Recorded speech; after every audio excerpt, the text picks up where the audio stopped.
qoraa Yaasiin Muuse Cali Faatax ayaa buugan oo lagu magacaabo badbaado deegaan gaarsiiyay dugsiga hoose dhexe Siinay ee degmada Badhan. Qoraa Yaasiin ayaa ka mid ahaa ardaydii dhigan jirtay dugsiga Siinay, waxaana qoraaga dugsigan ku soo dhaweeyay macallimiinta maamulka sare ee dugsiga Siinay ee degmada Badhan. Ugu horeyntiina qoraaga buuga badbaado deegaan Yaasiin Muuse Cali Faatax ayaa ka warbixiyay buugan iyo waxyaabaha uu ka hadlayo. Qoraaga buugan ayaa sidoo kale xusay in buugan lagu qoray fartan afka hooyo, sidoo kalena buugan uu si qoto dheer uga hadlayo deegaanka sida cimiladiisa, xaalufintiisa iyo kheyraadkiisa, isla markaana buugan uu ku magacaabay badbaado deegaan. waxaan anigu maanta halka ugu imi inaan ku soo bandhigo buuga badbaado deegaan oo aan muddo aan waday cilmi baaristiisa. waxaan isri meel kaga haboon ma jirto iskuulka Siinay oo lagu soo bandhigi karo buuga, maadaama uu yahay lambar 1 meeshii ugu horeysay oo aan grade 1 ka bilaabay uulanimadeedii sanadihii 1994 baan ka bilaabay uuladii. tan labaad oo buugan muhiimadda kale oo labaad uu leeyahay waxa weeye wuxuu ku qoran yahay afkeena hooyo. inta badan hadda wadanka waxa lagu bartaa luqada shisheeye, English iyo Carabi. luqadaha shisheeyana qofka kama haqabtiraan baahida aqoonta. waxa uu qofku wax ku baranayo asaasigiisa ugu fiican waa afkiisa hooyo, laakiin maadaama buugan uu yahay bay'adii waxa weeye erayo bixinta aan isticmaalayo waa erayadii saxda ahaa oo af Soomaaliga ahaa. in muddo aad uga fiirsanayay oo waxaan isticmaalay dictionary-ga iyo sayniska iyo eray bixinta Soomaaliga aad iyo aad aan u baarayay.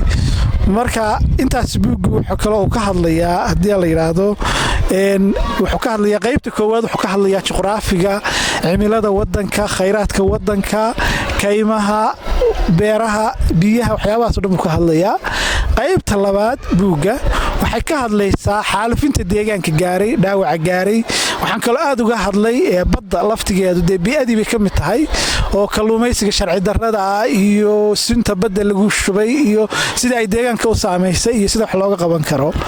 qaybta u dambaysa buuga oo qaybta saddexaad wuxuu ka hadlayaa sidii deegaanka loo badbaadin lahaa, wixii la qaban lahaa, bulshada in la wacyi geliyo, in wadanka dhir lagu beero, in magaranaysa waxyaabahaas oo dhan buu ka hadlayaa.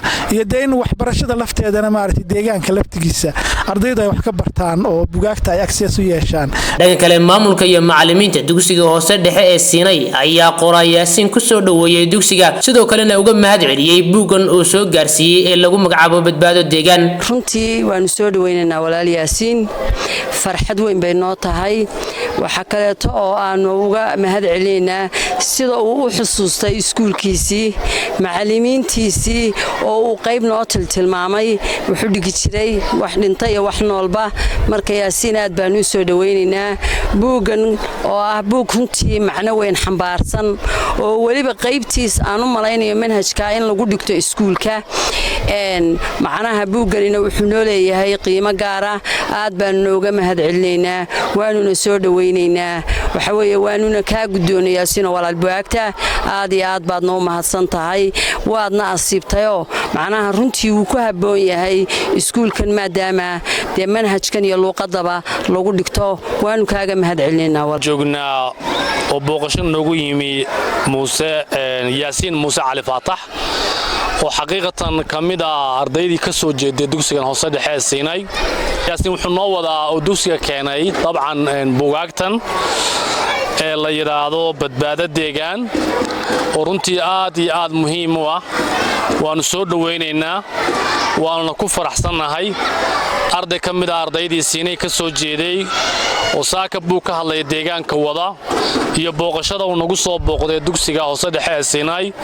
waxaan ku leenahay welcome, ku soo dhawow dugsiga hoose dhexe Siinay oo ah dugsigaagii, dugsiga ugu horeeyay ee Badhan laga aasaasay, dugsi la aasaasay 1975, dugsi ay ka soo baxeen aqoon-yahanka iyo indheergaradka iyo waxgaradka dhammaan ka soo jeeda deegaankan.